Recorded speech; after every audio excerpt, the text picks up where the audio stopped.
Friends, मैं मोनिका आपकी gardener दोस्त। आज आपसे बात करूंगी समर में। देखिए बोगनविलिया जो है वो सबसे ज़्यादा अच्छा और हार्डी प्लांट है। आपको फ्लावरिंग लेनी है, अपने गार्डन में कलर्स ऐड करने हैं, तो बोगनविलिया जो है one of the best plants है वो। तो बोगनविलिया को अब हम कैसे प्रिपेयर करें कि आगे आगे उसमें फूल आए। देखिए जो बोगनविलिया ज़मीन में लगा हुआ होता है ना, उसको तो ऐसी कोई ज़रूरत नहीं होती है कि हम उसको बहुत ज़्यादा केयर करें, क्योंकि उसकी जड़ें अपने आप नीचे जाती हैं और न्यूट्रिशन लेती रहती हैं। इसीलिए कहा जाता है कि बोगनविलिया जो है वो ज़्यादा हैवी फीडर प्लांट नहीं है, उसको बहुत ज़्यादा खाद वाद नहीं चाहिए अगर वो ज़मीन में लगा हुआ है। वो आप देखेंगे सड़क के किनारे या कई बड़ी पुरानी बिल्डिंग्स में लगे हुए हैं, उनमें कोई इतनी खाद नहीं डालता और एकदम प्रोफ्यूज़ फ्लावरिंग होती है उनमें। लेकिन जो हमने लगाए हुए हैं गमलों में, उनको तो हमें, क्योंकि हम जो न्यूट्रिशन देंगे वही मिलेगा। उसकी जो जड़ें हैं वो उनको फ्री नहीं है कहीं भी जाने के लिए, वो इतने से एरिया में है, उसको हमें ही कुछ देना है तो ही उसको मिलेगा वो। तो कैसे इनको प्रिपेयर करें कि ये गर्मी में फ्लावरिंग करें, तो चलिए देखते हैं फिर। देखिए ये बोगनविलिया जो है ये मैंने ऐसे बाउंड्री पे लगाए हुए हैं इस तरह के कुंडों में। अब पता है क्या है, इसकी जड़ें जाती हैं लंबी। ये ज़ीरो फिटिक मतलब एरिड जोन का प्लांट है, तो इसमें क्या है कि जड़ें अब इस चौड़े गमले में क्या है वो यूं फैलती रहती हैं गोल गोल, नीचे तो जा नहीं पाती। तो अब हमें इसकी क्या प्रिपरेशंस करनी है, ये देखिए मैं क्या करती हूँ, यहाँ पर सारी ये कटिंग्स वगैरह देखिए यहाँ लेके लगा देती हूँ। ये कलांचू की मैंने पहले की कटिंग लगाई हुई है, तो ये यहाँ पे अभी लगी हुई है, देखिए कटिंग। इसको नहीं निकालूंगी, रहने दूंगी, अब गर्मियाँ आ गई हैं ना। और ये देखिए ये हटा सकती हूँ मैं, क्योंकि जेड जो प्लांट है ना उसकी गर्मी में जो है वो, इसकी कटिंग्स देखिए कितनी अच्छी कटिंग्स में, देखिए कितनी अच्छी रूटिंग हो रही है। तो इसकी ये वीड है, ये देखिए ये कटिंग्स में निकाल लेती हूँ, ये लगा दूँगी किसी चीज़ में। और ये दूसरा वाला जेड है, इसकी पत्तियाँ थोड़ी दूसरों से बड़ी हैं। जेड ना 3 तरह के आते हैं, एक ये थोड़ी बड़ी पत्ती होती है, एक मीडियम जो मेरे पास ज़्यादातर है, और एक होती है बिल्कुल छोटी छोटी पत्ती। वो भी है मेरे पास एक आधा, लेकिन बहुत कम है, वो मैं भी दिखाऊंगी आपको तीनों जेड किसी दिन। अब देखिए सबसे पहली चीज़, हमने इसको ऐसे अपसाइड डाउन कर दिया मिट्टी को, जिसको गुड़ाई कहते हैं। ये गुड़ाई हमने क्यों की है, इसकी 2 रीज़न्स होते हैं। एक तो ये है कि मिट्टी में एरिएशन आ जाए। देखिए मेरी मिट्टी जो है ना वो ऑलरेडी, आपको दिखाऊं तो बहुत अच्छी वेल ड्रेनिंग मिट्टी होती है। देखिए ये जमती नहीं है मेरे। एक तो कुछ हमारे यहाँ की मिट्टी सैंडी होती है, और दूसरा मैं कुछ प्रिपेयर ऐसे करती हूँ, सैंड अच्छी डालती हूँ। बोगनविलिया में सैंड जो है वो एक हिस्सा सैंड, एक हिस्सा मिट्टी और एक हिस्सा खाद की बजाय इसमें 1.5 हिस्सा सैंड डाली जाती है, ताकि ये सैंडी सॉइल इसकी रहे। देखिए अब मैंने ये जो, अब इसमें क्या है, इसके जो पत्ते गिरते रहते हैं जो मैं लगाती हूँ, वो देखिए ये बीच में ही है, अच्छी तरह से ये ड्राई हो गए हैं, तो इनको नहीं भी हटाना तो कोई ज़रूरी नहीं है, हटाना है क्लीनिंग के लिए तो हटा भी। अब मैं जो कर रही हूँ ना, ये जो ऐसे गुड़ाई ये इसलिए कर रही हूँ कि ये देखिए ये जो जड़ें ऊपर आ जाती हैं ना, ये वाली जड़ें, ये ऊपर छोटी छोटी बेबी रूट्स आ जाती हैं, ये वाली, ये रूट्स हमें हटानी होती है। ये रूट्स गर्मी में पौधे को बहुत नुकसान देती है। आपने एक भी टाइम थोड़ा सा भी पानी में देर हो गई ना, तो ये जड़ें जो हैं ये सूख जाती हैं और आपका पौधा शॉक में चला जाता है। अब मैं ये बाहर फेंकूंगी, आप कहना मत, बाहर खाली जगह है इसलिए फेंक रही हूँ। तो ये जड़ें एक तो ये काम करती हैं, दूसरा ये पौधे की आदत को ख़राब करती हैं। थोड़ा सा पानी आप दें, कम पानी देते हैं ना तब भी ये जड़ें होती हैं, या फिर गमला छोटा होता है तो भी ऊपर आ जाती हैं बड़े पौधे में। तो ये जो है ये हटा दी हमने, है ना, मेन पर्पस हमारा ये है। अब हम इसको खाना क्या, दूसरी बात एक और करेंगे हम। देखिए ये जो दूसरे वाले में दिखाती हूँ, इसमें तो नहीं है, ये देखिए ये जो फ्लावर आ चुके हैं ना, ये देखिए ये आ चुके हैं जो फ्लावर, वो वाली डंडियाँ हम ऐसे हटा देंगे।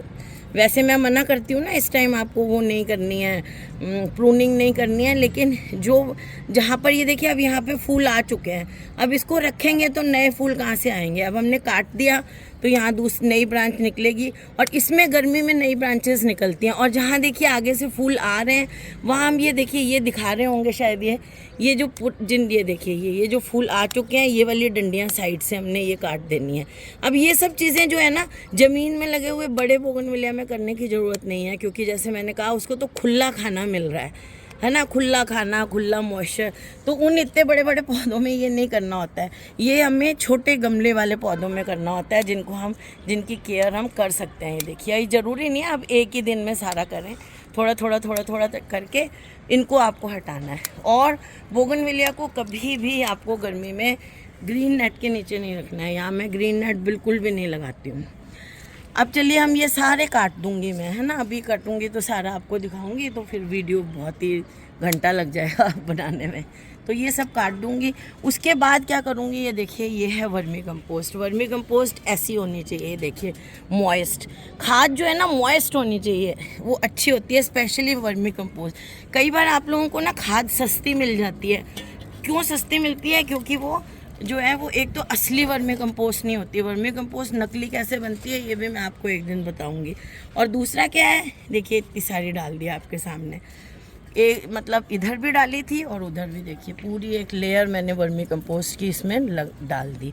देखिए, बाकी पौधों में इस टाइम खाद नहीं देते हैं, लेकिन बोगनविलिया में इस टाइम खाद दे सकते हैं। क्योंकि देखिए, यहाँ जो है ना मेरे लगे हुए थे सीजनल प्लांट्स, आपने देखा हो तो अलाइसम लगे हुए थे, तो उस टाइम मैं इसको हटा नहीं सकती थी, है ना, फरवरी में। तो मैं इसको अभी हटाए हैं वो पौधे मैंने, तो अब मैं इसमें ये डाली है। देखिए, अब खाली ये डालने से हमारा काम नहीं चलेगा। अब हम साथ में क्या डालेंगे, एक तो बोगनविलिया में हमें अच्छे फ्लावर्स लेने हैं ना, तो ये आयरन चिलेट आता है, या तो आप आयरन चिलेट ये डालूंगी मैं, या फिर आप क्या कर सकते हैं, जो कील होते हैं ना, जंग लगे हुए कील वगैरह, वो पानी में घोल दें, 5-10 दिन पड़े रहने दें और उसका वाला पानी डाल दें, या कील डायरेक्ट इसमें डाल दें। डायरेक्ट डालने से क्या है, कई बार हाथ में लगने का डर रहता है, पानी में घोल के डालें तो अच्छा रहता है। ये मैं आयरन चिलेट बहुत कम डलता होता है, ये देखिए मैं इतना डाल देती हूँ इसमें, क्योंकि ये गमला चौड़ा ज़्यादा है। ये देखिए, थोड़ा सा डाला है मैंने ऐसे, बस आधा चम्मच के करीब। ये चिलेट जो होता है ना, ये कम डलता है। इससे क्या है, आयरन चिलेट जो मैं डालूंगी ना, इससे फूलों के कलर्स बहुत ब्राइट आते हैं, बोगनविलिया के फूलों के रंग अच्छे आएंगे। और इसके साथ और क्या डालती हूँ बताती हूँ। एक ये देखिए, मैं जिप्सम डाल रही हूँ। जिप्सम से क्या होता है कि अगर आपके यहाँ की मिट्टी चिकनी है ना, तो जिप्सम अगर आप मिट्टी में मिलाएंगे ना, ये सॉइल कंडीशनर होता है। एक तो ये कैल्शियम का बहुत अच्छा सोर्स है, बहुत अच्छा सोर्स है। ये मिट्टी के पीएच को डिस्टर्ब किए बिना कैल्शियम देता है, और कैल्शियम जो है ना पौधे के लिए बहुत अच्छी होती है। उसके मतलब खाली सेल्स को स्टडी रखने के लिए, स्टेम्स को मजबूत रखने के लिए, पत्तियों के लिए ही नहीं, ये आपका जो पौधा, हमने ये जो खाद डाली है ना, ये खाद जो है पौधे जड़ों से एब्जॉर्ब करते हैं। उस प्रोसेस में भी कैल्शियम ज़रूरी है। अगर कैल्शियम की कमी है तो उसको पौधे एब्जॉर्ब नहीं कर पाएंगे। तो ये कैल्शियम आपको जो है 2-3 महीने में एक बार अपने पौधों की मिट्टी में डालना बहुत बहुत बहुत ज़रूरी है। नहीं तो जो आप खाद देंगे उसको पौधे एब्जॉर्ब ही नहीं कर पाएंगे। फिर देखिए, अब मैं एक और खाद देने जा रही हूँ। ये जो है, ये क्या है कि जो बोगनविलिया है, इसको पोटेशियम तो चाहिए होता है, फॉस्फोरस चाहिए, लेकिन क्वांटिटी कम चाहिए। जैसे हम हिबिस्कस की बात करते हैं कि उसको पोटेशियम कम चाहिए होता है, फॉस्फोरस कम चाहिए होता है, ऐसे ही बोगनविलिया को फॉस्फोरस कम चाहिए होता है। तो उसके लिए ये देखिए, ये एनपीके तरह तरह के बाज़ार में मिलते हैं, तो उसके लिए मैंने हाई पोटेशियम एनपीके मतलब नाइट्रोजन, फॉस्फोरस और पोटेशियम, के मतलब पोटेशियम, ठीक है।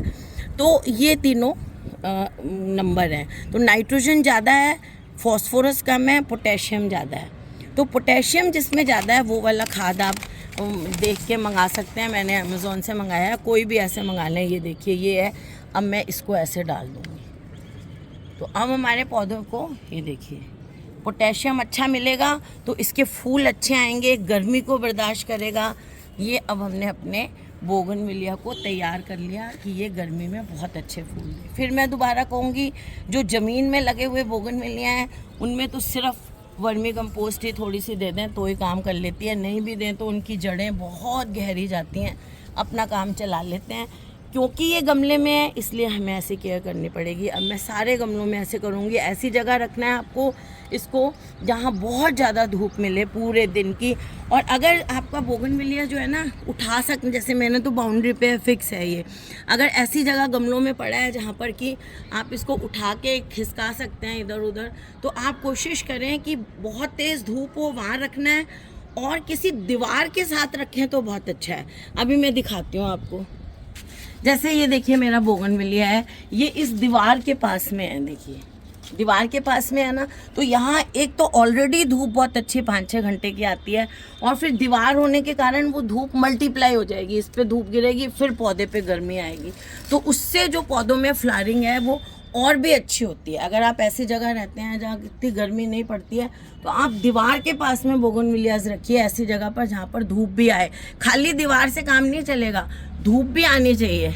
और आपको एक चीज़ दिखाऊँ, ये देखिए, ये हम तो इसको क्या कहते हैं, कुग्गी। ये देखिए इसने कैसे बच्चे दिए हुए हैं, इधर से दिख रहा है, इधर से देखो इसकी पूंछ भी दिख रही है, देखिए इसने ये बच्चे दिए हुए हैं यहाँ पे। ये ना हमेशा दूसरी बार दे दिए ये बच्चे।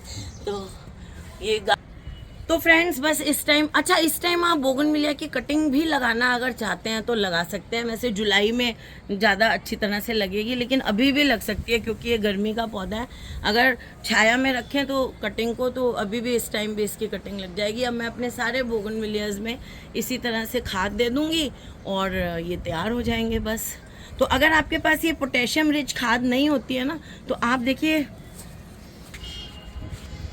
ये देखिए ऐसे पोटाश का पाउडर आता है, ये भी ऐसे दे सकते हैं आप, है ना। ये सस्ता आता है, ये आप जैसे इतना बड़ा बोगनविलिया का पौधा है तो उसमें आप 2 चम्मच के करीब दे दें। और पोटाश जब देना तो पानी, जैसे अब मैं इसको अभी पानी दूंगी पौधे को, पोटाश देने के बाद छोड़ना नहीं चाहिए, वो थोड़ा गर्म होता है, पौधे को नुकसान दे सकता है। तो पोटाश जब भी डालने दे दें। अच्छा फिर भी अगर आपके पौधे में इतना मैंने ये दे दिया, आपको बता दिया, इसके बाद भी बिल्कुल ही आपका पौधा बेशर्म है, उसमें पौधे फूल आ ही नहीं रहे हैं, फिर भी नहीं आएंगे, तो फिर आप एंड में क्या कर सकते हैं, इसको 10, 15, 20 दिन देखें, उसके बाद भी अगर फ्लावर फिर भी नहीं आ रहे हैं आपके पौधे में, तो आप फिर उसमें 2 चम्मच DAP क्या डाल दें। DAP ब्लैक दाने वाली खाद आती है, आपको पता ही होगा, तो DAP के 2 चम्मच फिर आप उसमें डाल सकते हैं। तो फ्रेंड्स अगर आपको ये वीडियो अच्छा लगा हो तो इसे लाइक करिएगा, शेयर करिएगा और मेरे चैनल को सब्सक्राइब करिएगा।